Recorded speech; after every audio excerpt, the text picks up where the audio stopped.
ከ01 ቢስቲማ እስከ 06 ጉቢሳ የነበረ ትልቅ የሆነ የአባይ ግድብ ምርቃንን አስመልክቶ አንዳንድ ነገሮችን ለመጠየቅ እዚህ ተገኝቻለሁ። በአባይ ግድብ መመረቅ ምን አይነት ስሜት ተሰማችሁ?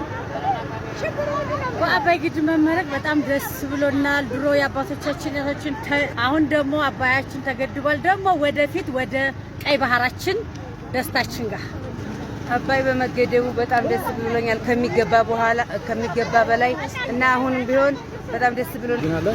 አባይ በመገደቡ እኔም ከምንም በላይ ተደስቻለሁ። ሀገር አቀፍ በሙሉ ኢትዮጵያ በሙሉ በጣም ደስታውን ተካፍሏል።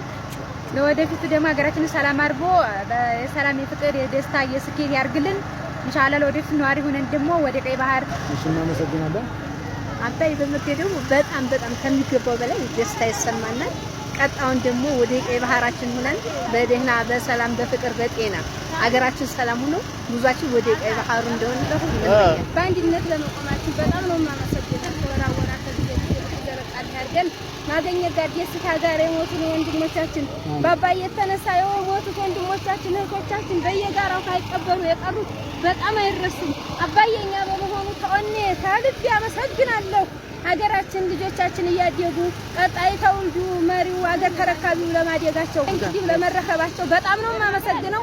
ሰላማችንን አላህ ይስጠን። ወደፊት ደህና አላህ ያድርገን። እናመሰግናለን። አባይ በመገደቡ በጣም ደስተኛ ነን። አባይ ይገደባል የሚል ህልም ነበርና አሁን ተገድቦ ስናየው በጣም ተደስተናል። አሁንም አንድ ለአንድ እጅ ለእጅ ተያይዘን ወንድሞቻችንም እህቶቻችንም ልጆቻችንም በሙሉ ስለተደሳን ወደ ቀይ ባህር ደግሞ እንደዚሁ የደስታ ማመልከቻችንን ይዘን አንድ ሆነን ልማታችንን እየቀጠል እንድንደሳ ለወደፊት ኢንሻአላህ ኗሪ ያለህ አድርገን በጣም በአባይ ተደስተናል። ቀይ ባህርንም እንደዚሁ በሰላም በሰልፍ እንድንቀበለው አመሰግናለሁ። ከ04 ቀበሌ ኮረባቦ ወረዳ 04 ቀበሌ የመጣሁ ነኝ።